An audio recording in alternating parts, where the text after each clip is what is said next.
تو جب ہم لوگ کوئی کمیونل وائلنس کے لیے جاتے ہیں یا کوئی کانفلکٹ کور کرتے ہیں یا جو چیلنجز جو بڑھتے جا رہی ہیں آج سوسائٹی میں اس کو دیکھنا چاہتے ہیں تو وہ ایک بیسک گائیڈنس کے نیچے ہوتا ہے. آج وہ گائیڈنس کئی جگہ دکھتی نہیں ہے جس کی وجہ سے آپ لوگ کہتے ہیں کہ سینسیشنلزم ہے, غلط فیکٹس ہیں, ہم لوگ کی پرائیویٹ کسی کی گریف ہے تو اس کے اندر ہم گھس جاتے ہیں. جب وائلنس ہوتی ہے تو ہم اس کو سمجھا نہیں پاتے ہیں. ہم ساؤنڈ بائٹس اب خالی ٹی وی میں نہیں رہا ہے, یہ اخبار, انگریزی اخبار خاص کر میں بھی آ گیا ہے کہ ہم بائٹس پہ اپنی پوری رپورٹ کو ریسٹ کرتے ہیں, نربھر کرتے ہیں. سو دس از اے میجر پرابلم. اسی کے ساتھ اس میں جو جرنلسٹ ہے, جو آپ کی ایک مشین ہے, جو نیوز گیدرنگ مشین ہے, اس کو بہت اسٹرانگ اور کانفیڈنٹ ہونا ہوتا ہے. اس کو یہ بھی سکھانا پڑتا ہے کہ irreverent ہو, کویسچن کرو, ہر چیز کو کویسچن کرو, کیوریس ہو, اور جو تم لے کر آؤ گے ہم اس کو چھاپنے کے لیے تیار ہیں. پر جب انڈسٹری بن جاتے ہیں اور ہمارے لنکیجز پولیٹیشین سے بڑھ جاتے ہیں اور یہ ایک بڑا نیکسس ہو جاتا ہے, تو جو بیچارہ ورکنگ جرنلسٹ ہے سب سے پہلے وہ پستا ہے, کیونکہ جو بھی وہ خبر لاتا ہے وہ خبر ہم لوگ چھاپنے کے لیے وہ نہیں ہوتا ہے. کئی بار دے لوز دا جابس. جب بھی کوئی اونرشپ کا چینج ہوتا ہے تو کئی dozens and hundreds of journalist کو سڑک پہ پھینک دیا جاتا ہے. So this kind of a thing جس میں جرنلسٹ میں یہ کانفیڈنس نہیں ہے, وہ ڈر کے لاتا ہے خبر, کیونکہ اس کو یہ نہیں معلوم ہے کہ کل اس کے پاس نوکری ہوگی یا نہیں ہوگی. اٹس ناٹ اے کویسچن, کوئی گائیڈ لائن لکھی ہوئی نہیں ہوتی ہے. ہم لوگ کتنے اخباروں میں کام کیے ہیں, کبھی لکھی ہوئی نہیں آتی ہے. کوئی انڈسٹریلسٹ لکھ کر کے نہیں دیتا ہے کہ اس کے بارے میں مت لکھو, اس کے بارے میں لکھو. پر یہ چیز اندرونی ہوتی ہے, and it is enforced by the proprietor editor اور the choice of editor by the proprietor.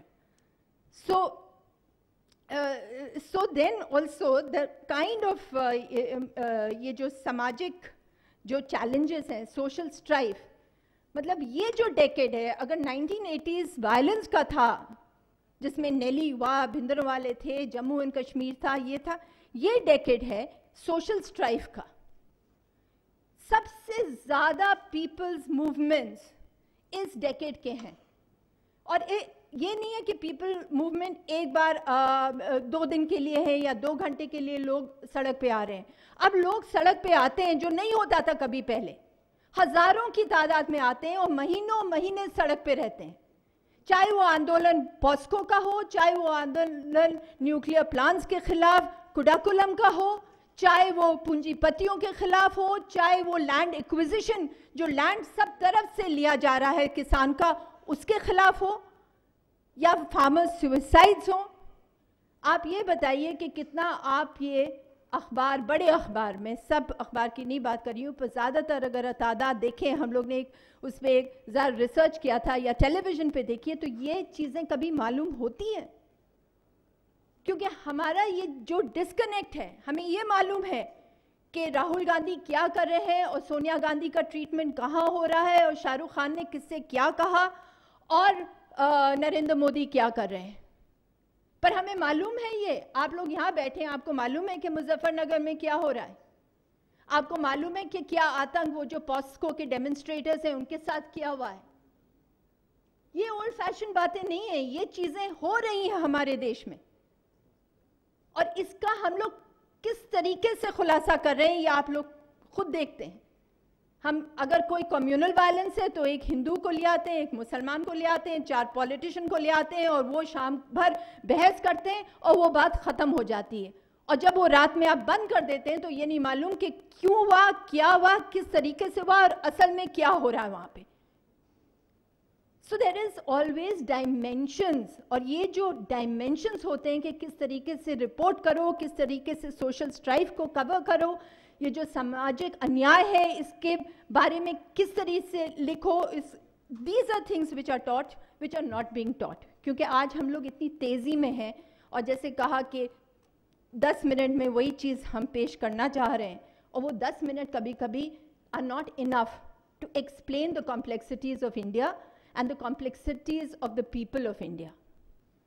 تو مجھے لگتا ہے کہ ذرا سا we have to rethink this and ہمیں یہ سمجھنا ہے. اب ہم لوگ کافی دنوں سے یہ کہہ رہے ہیں, کلدیپ نائر صاحب نے کہا کہ جتنے ایڈیٹرز ہیں, کرپشن ایک ایشو ہے جو میڈیا نے اچھے خاصا ٹیکل کیا ہے, اور انہوں نے کہا کہ اگر یہ کر رہے ہو تو جتنے ایڈیٹرز ہیں کسی اخبار کے اور کسی ٹیلی ویژن چینل کے, آپ اپنے ایسیٹس ڈکلیئر کرو, کیونکہ آج کل بھی گھوم رہا ہے کہ کون کرپٹ ہے کون نہیں ہے, کس نے کتنے پیسے بنائے کس نے نہیں بنائے. تو اگر ہم پونجی پتی کے بارے میں لکھ رہے ہیں, ہم پولیٹیکل لیڈر کے بارے میں لکھ رہے ہیں, تو ہمارے بارے میں کون لکھ رہا ہے؟ اور یہ کہنا کہ ہم کرپٹ نہیں ہیں, یہ بھی غلط ہے.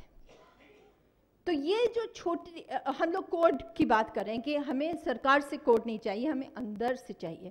ایک ریولوشن ہوا ہے, اس میں ٹیلی ویژن آیا ہے, ایک موڈیلٹیز آف رپورٹنگ بدلی ہیں, سماجک جو چیلنجز ہیں ان کو کس طریقے سے رپورٹ کرنا چاہیے, اس پہ کچھ بیٹھ کر کے لوگوں کو سمجھنا ہے.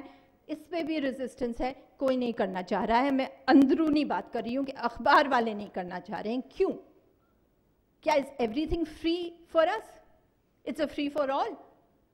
اور جو بھی ہم لوگ کے سمبندھ ہیں ہم لوگوں سے توڑتے جا رہے ہیں. سو آئی تھنک چیلنجز بہت بڑھ گئے ہیں, and I am not going to take too much time because آپ لوگ نے کافی لوگوں کو سنا ہے. بٹ جرنلزم کا بھی جو نمونہ ہے اور جو ہم لوگ کے سامنے ہے, ٹو سے کہ we are you know that it has to be analysed and it has to be understood by journalists, it has to be treated from within, is not wrong.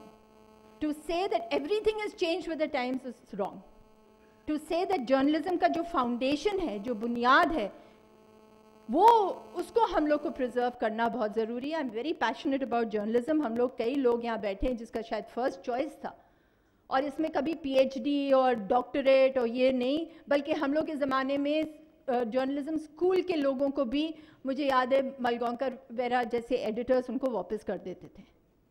یہ تھا کہ جو فیلڈ میں تم سیکھو گے وہ تم باہر نہیں سیکھو گے, اور جو پڑھانے والے تھے وہ بہت لیجنڈری ایڈیٹرز تھے. شکریہ.